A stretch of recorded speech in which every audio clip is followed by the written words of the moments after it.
poesia que he triat es diu Els verbs de la jugada, de David Jou, de l'any 2004. Salta, controla, talla, busca, passa. La pilota corre veloçment sobre la gespa, per l'aire. Recupera, centra, frena, aguanta, avança. Els jugadors teixeixen un tapís amb l'únic fil d'una pilota màgica. Sorprèn, supera, envia, rebota, llança. 22 jugadors i una pilota fan un univers inacabable. Corre, afina, perd, prepara, tapa, pica, toca, dribla, remata, xuta. El gol enfonsa els uns i exalta els altres.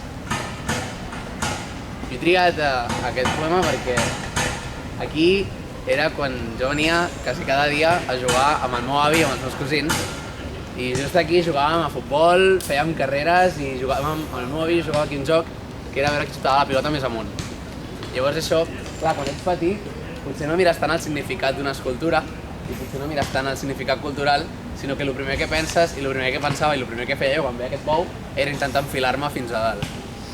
I jo sempre he jugat aquí amb els meus cosins, però cada dia del món fins que vaig tenir 12-13 anys, i per això, per mi, aquell lloc significa més que els bous, significa un lloc per jugar, no? Abans no hi era això, i fèiem curses des d'allà fins allà i tornar, i bueno, jo aquí m'ho he passat molt bé.